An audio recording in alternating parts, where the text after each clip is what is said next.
So Lisa, welcome to this debriefing session, and congratulations, first of all, on scoring a 710. How does it feel? It feels, I feel very relieved knowing that at least I scored a score, above a 700, which I think is, I would say for me personally, it's definitely a score that I would like to target given the schools that I'm applying to. But yeah, definitely a relief knowing that I can focus on the other parts of my application. Okay.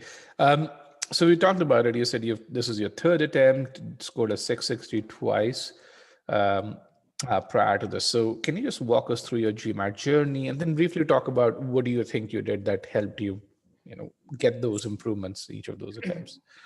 Yeah, so my first time I scored a 660, and to prepare for that, I was basically, I bought the GMAT book and I was doing questions every day. I also got the quantitative book and I was, doing questions, I tried to follow a 6-month study calendar, a planner. And based on that, I would decide on how many questions I want to do. So that was basically what I was doing, just reading through. What's a 6-month study planner? Can you tell me? I think it was from Magoosh that had like a 6-month study planner. So based on that, I was, studying accordingly. So I was doing that. I also had like a few Manhattan prep guides that my friend had bought, and she was able to lend me her book or something. So I was reading through Manhattan prep. I was doing the questions on the GMAT official guide, and so that's how I studied for my first test. I went in person my first time, and did a test, got a 660, which I was able to see immediately. And just when did you do this, or what? Just on the timeline? So I started studying in February or March, sometime in February, March this year. And then I took my test in July. Okay. So about 5 months of prep? Yeah, just because when I took my first diagnostic, like the very first day I took my diagnostic, it was terrible. So I was like, okay, I need at least 6 months. Okay. I think I've been out of school for a while, and then all my tips and skills have just been rusty. So I gave myself at least 6 months to study, and then that's why I took my first test in July, and then I got a 660. And I knew that given the schools that I'm applying to, I definitely would have to pull that up. Given that neither my quant or my verbal was especially outstanding, I definitely had to pull that up. So I think that was when I came across eGMAT, and I scheduled a consultation, a first consultation with one of your colleagues to just go through with the strategy or the study plan on if I were to take this GMAT a second time, which I thought was very helpful. And he also mentioned that, given that I do have some basics, I would also be able to purchase the eGMAT subscription at a lower price for, I think, 2 months as compared to the entire package. So that was a plus as well. Okay. So I did that. I started studying. How did that consultation help you? So you said that consultation was helpful. It was helpful because he dived deep into my ESR, my enhanced score report, to really break down what I'm weak at. Is it my timing, or is it my strategy, or is it my concepts? I guess for, and he also told me that, eGMAT is going to be a very structured way as compared to my previous way of studying. Is not very structured. I wasn't actually mastering any concepts. I was just doing questions, which was not really the way how you master concepts and, test your readiness. So I thought doing it in a more structured way would be helpful. He also showed me like the planner, the specific videos that would really teach you the basics first to make sure they get the right foundations, and then the concept files, the application files. Just like he showed me that there are so many steps in eGMAT that ensures that you're 100% ready for the test, which I thought was very helpful. And yeah, so I decided to give it a try. Okay, so then you started using the eGMAT. Did you start with quant or did you start with verbal first? I started with quant. You started with quant. So what did number properties, algebra, which one did you start with? Actually, no, I started with verbal. Sorry. Okay. Now I started with verbal. I think I started with sentence correction first. Okay. So when you studied sentence correction, you'd gone through the Manhattan book, arguably done probably a few hundred questions in sentence correction. So what was the difference as you went through the eGMAT course? It was definitely the meaning-based approach, because I think the other guides that I was, going through was their tip was how do you look for differences in the answer choices, and categorize the answers based on that. Versus eGMAT was make sure you understand the meaning first and make sure it's logical first before you actually look at the answers. So I think that was helpful because I think I was, I think the important point is that, meaning trumps grammar. So that was a very important and helpful tip. Okay. Okay. So then you went through the sentence correction course, and what did you do? So I tried to really go through, went through the concepts, did the application files. I also did like the quizzes on Scholarinium to make sure that I was, actually mastering the concepts. And I made to take down notes where I was missing out on why I'm getting questions wrong. So I did that pretty extensively, I would say. I thought that my grammar was not too bad, but I think it's not about grammar. I think it's the meaning as well, and the fact that you have to read the entire sentence to get that. I think that was where I needed improvement on. Got it. Okay. Okay. And then, so after you finished sentence correction, then did you go to critical reasoning and reading comprehension? Or okay. Yeah. So I did critical reasoning and then reading comprehension. And then in CR, what was the difference? And did you change your approach? CR was definitely the pre-thinking approach that was difficult for me. I mean, so prior to eGMAT, I was just immediately reading the answer choices without pre-thinking. And then I would get confused because I read all these answer choices and I'm like, okay, I don't know. I can't remember the question. I get really confused about the premises and whatnot. So with the eGMAT, I think it was helpful to pre-think, to really just ask yourself, what are the potential scenarios and whatnot. I think that was helpful to gaining clarity and to focus your mind on the correct answer. I think that was helpful. Got it. Okay. Now you did verbal, then and your stats, by the way, are excellent. I don't know if you've seen, and the way I look at those stats, I think I look at these and really say, okay, is there consistency in there? Do I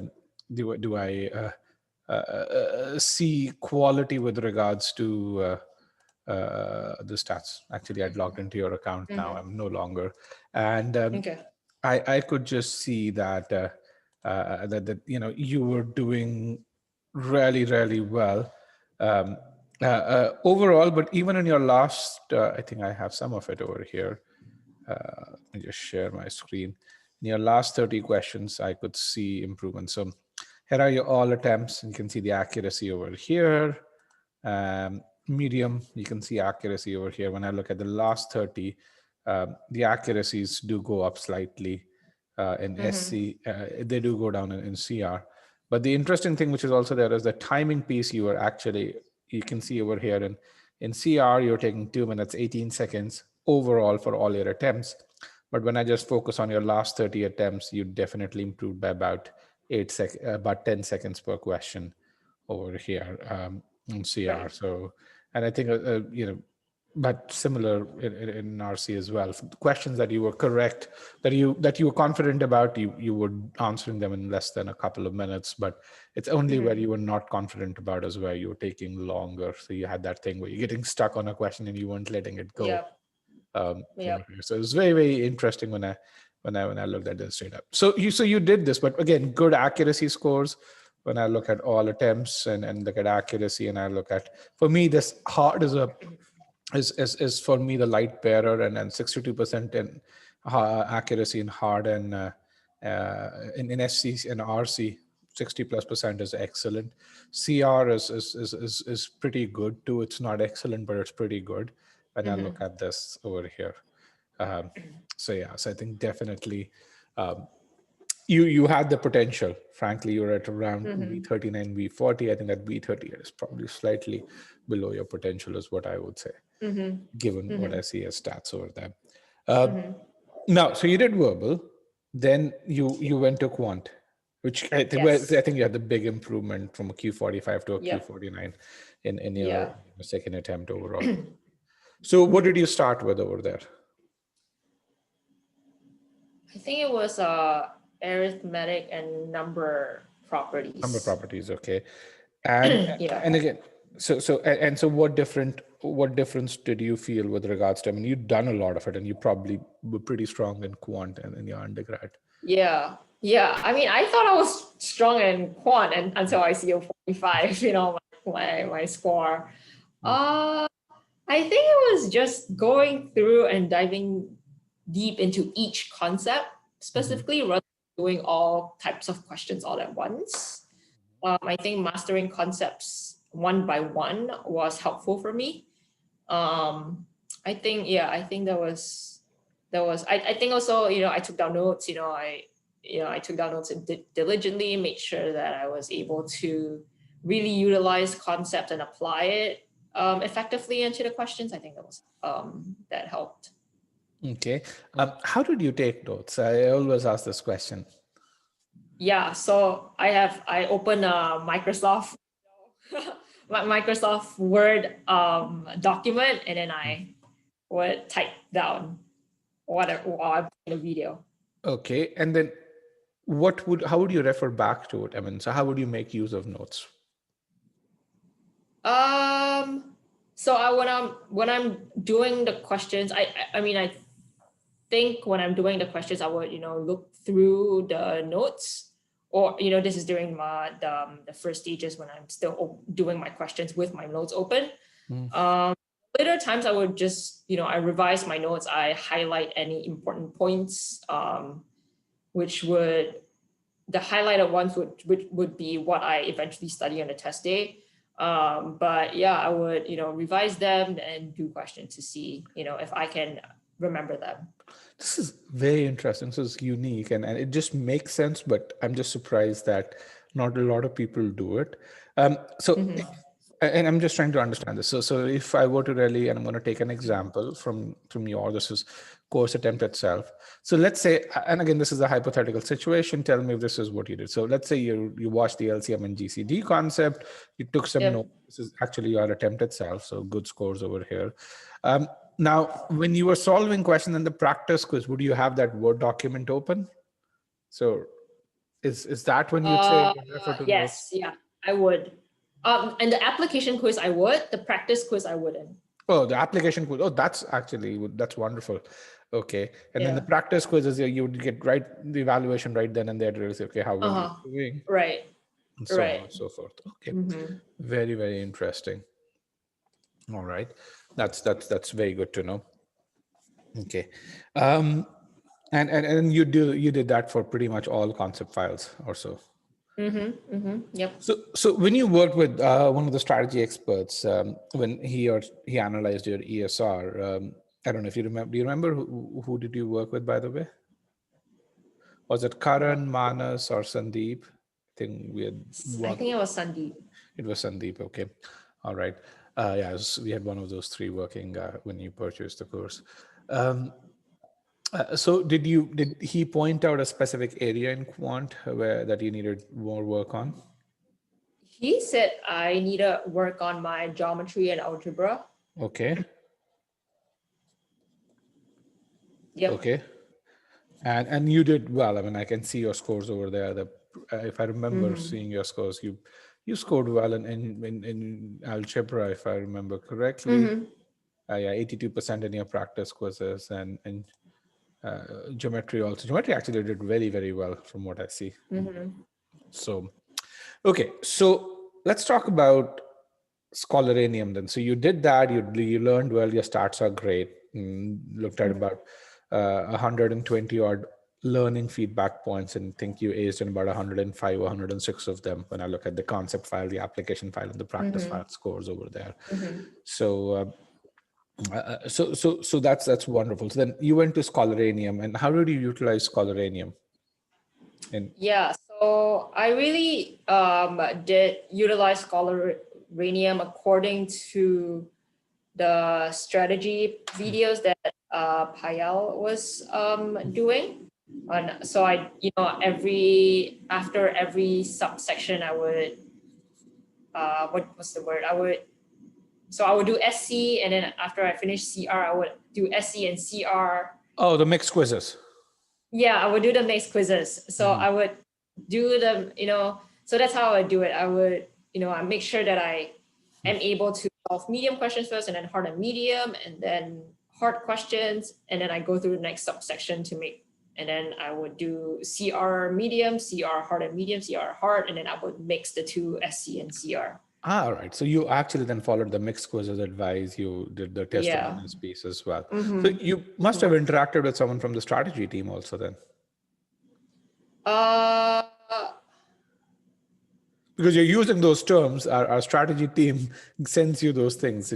So while you're doing, maybe someone had sent me a link to the study guides. Oh, okay. So you had that link to the webpage where we have all of those things. Yeah. All right. That's these stages of learning and all of these things. Yeah. Got it. Okay, perfect. That sounds good. Okay, so I think that's there. So really good improvement in quant, good in verbal overall. So let's talk about what you want to do next. You want to go into an M7 school. You are currently in the food industry. You want to be in the consumer good industries, and so you want a strategy role. And then we talked about it earlier. Let me actually go back to my notes, where you said you want to stay in the CPG industry. You're in a technical role right now. You want to be in a decision-making role, and you say, how can we make the entire processes more effective and more efficient? Overall, in the longer term, you'd also want to contribute towards the food scarcity in emerging economies. So for you, it's I think it's being in the same industry, change of roles is what we talked about. So what are some of the questions that you have or areas that you think where where I can help you or I can provide you guidance? Yeah, I think so I've been, before matriculating to business school next fall, I have accumulated 3 years of working experience. And I think that kind of puts me at a little younger age as compared to the average work experience and average age of business student. So I think one of my worries or one of my uncertainties is how can I effectively communicate that I am ready and I am, ready to apply for business school and to go get a business. That's a good question. That's a really great question. So I think there are 2 or 3 things that could work in your favor depending on how they turn out. So the first thing is you are a Singaporean or Singapore national, which means your schooling's a bit more rigorous than the schooling in the States. And so essentially you've been here, you've come here and you've found a job. So you've proven that you can migrate to another country, find a job, which means valuable to employers. I mean, when you look at 3 years, they look at your maturity. I mean, that's what or 4 years or 5 years of experiences is a proxy for. And I think given that you've had these many transitions, that kind of reflects a certain amount of maturity. The second thing that would reflect the same thing is your letter of recommendation. So, so it just it depends on how your boss writes about you, how passionate he or she is about the kind of work that you've done. That would also demonstrate maturity. And the third is how you handle yourself in the interview. So I mean, when you think about any of the requirements, you have to really say, what are they a proxy for? And a number of years is a proxy for maturity and your ability to contribute in class. And if you've learned enough about your industry, if you can demonstrate that through your LORs, through your essays, as well as through your interviews, I don't think it's an issue. Yep. Okay. Okay, great. I think another question I had was, what do you think about my target schools? Is it reachable? Should I add in another target? Let's talk about which specific school. I mean, let's talk about everyone has a certain dream school, a power school, and then you say these are schools which, so I think let's talk about those. Okay, so I mentioned that I was applying to London Business School, and then the two schools in New York City I'm applying to is NYU and Columbia. I'm applying to MIT and Harvard and Wharton. So LBS, I think you are within the zone of being competitive. That's something that I would say. Columbia, which program are you applying? As a regular MBA or a specific program over there? Yep, a full-time MBA. I would say so. It just depends on what's the median GMAT score for Singaporean nationals over there. I don't know. Is there a way to find that out? Yes, I would reach out to the alumni over there. Okay. And really, I mean, sample 3 people, you'd probably kind of get a gist of it. Yeah. And that's, I think that's where, see, from a background standpoint, I think you are very competitive over there. It's just that from a GMAT score standpoint, so you tick a lot of the boxes. One is that your quant score is high enough, so you have had a Q49, so that concerns quant. A GMAT score is within range, but for example, if you were an Indian, I would have said Columbia, no, not at all, right away, or Wharton, I would have said no. Why? Because they get a lot of good students from India who have a similar or equally good profile, and with higher GMAT scores. So I mean, we've had real cases where people with a 710 have applied to these schools and have been waitlisted, and they improve their scores to 740. Don't even apply again, just say, hey, here is an improved score. Within a day, they get their admission with scholarships. I mean, imagine you've been waitlisted, now you get a scholarship without even applying again. So for India, I have that data. For Singapore, I don't really know. That's kind of what I would do if I were you. Reach out to current students or reach out to former students, kind of figure out. So I mean, the trends over the last 5 years, they've been more or less the same. So if you can reach out to students who've graduated 2016 onwards, you'd get a fairly good idea.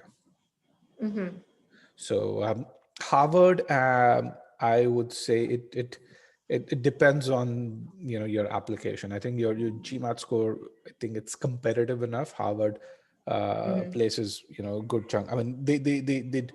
So the GMAT score in any of these schools is not going to push you to really say we should look at her because of her GMAT score.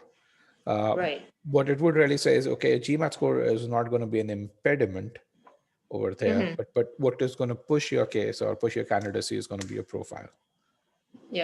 So that's what it's going to be. So if your profile shines, if you have achievements during the past 2 years, and also your academic achievements from Singapore, if they put you in that top 5% of individuals, then yes, I mean, you have a very good shot at these schools.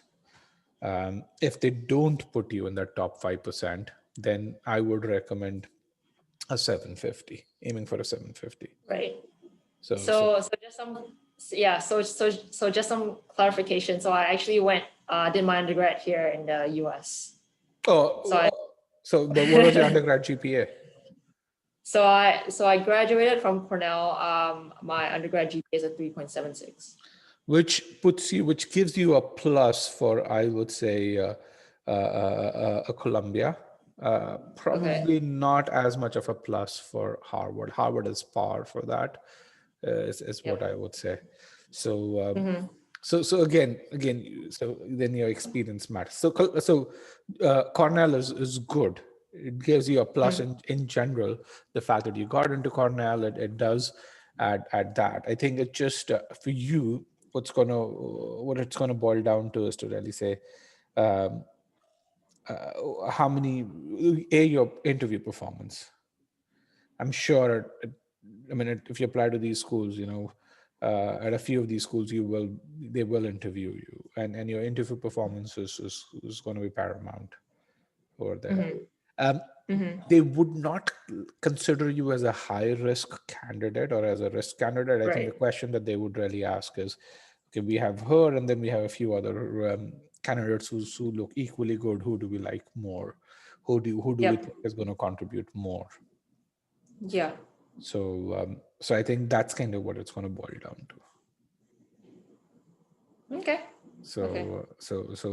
Yeah, I mean, uh, the ball's in your court with regards to that interview performance. For you, that I think, in my opinion, if your application's good, that interview performance is going to matter quite a bit. Okay. So not to put any pressure on you, but Okay. Yeah, so I mean, if you were to really rate yourself to say amongst all the people who joined with you or who joined a year prior to you or in a year after you within your company, how has your career progression been? What have your achievements been? If you put yourself and say, I've done some really amazing things over here and I can talk about them and I've made changes to processes or the insights that I've given have been adopted within the company, if you can weave a story around that, yeah. then I think that's going to put you in some really unique light. Yep. So that's what's going to be that differentiator. So Okay. How would you recommend I approach the letter of recommendations? okay, I can send you an article on that. But in general, what you do with a letter of recommendation is you really just talk about the first step is to really document your achievements, which you think are the ones that and then talk about why do you want to do an MBA. You have a really good story over there, so talk to your boss about it. And then you have to talk about why do you think you're fit to really achieve that dream of going more into the business side of food, and how an MBA would help you. And then you really discuss with him to really say, okay, ask your boss what qualities does he or she find you that they appreciate in you. I think part of it is, and through what projects um, have you demonstrated those qualities. So once so you should already have answers to these, but you want your boss to really Yep. answer those questions. And then if your Right. boss is missing that, certain things, because your boss might not remember everything, remember that. Yep. So then add to that, and then post that, walk your boss through if he or she hasn't given a letter of recommendation in this style before, to really say what does this format look like, what questions need to be answered, and really just say, hey, yeah, that's kind of where you would go. Okay. Sounds good. Yes. Yeah, it's a daunting task Yeah. to do this, but I think it's a very important learning activity with regards to overall becoming an MBA. Because remember, Yeah.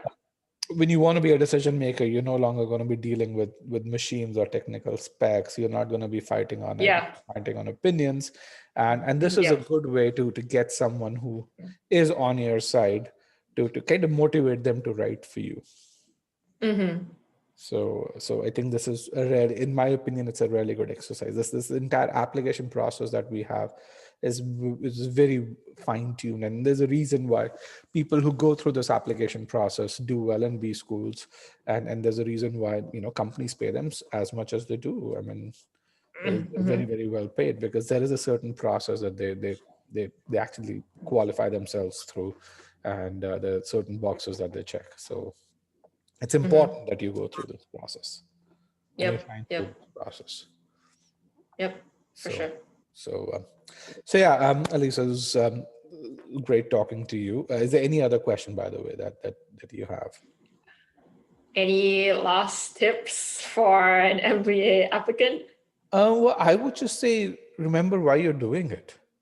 It's just don't get intimidated by what others have done, the kind of achievements they have. You are your own person. Always be confident about your own path to it.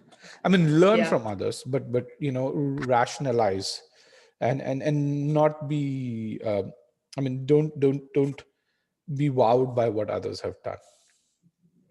When you were here and you're in a good position, and you're here only because of what you've done in the past, and that's at par with what others have done too. So don't undersell yourself, and don't be arrogant either. Just work towards how do you get your point across. As long as you can do that, I think that'd be the most that you will have done. Okay, great. So that's what I would say. Put in a good application. Worst case, what's going to happen is some of these schools will tell you, okay, you need a higher GMAT score, and you can, again, if that so happens, you can take the GMAT again in January or February once you're done with that application. Because if they want you to get a higher GMAT score, they'll waitlist you, and then you can take the GMAT again. Worst case.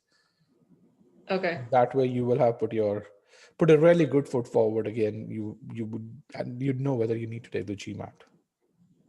Yep. So yeah, that's what my advice would be. So keep me updated.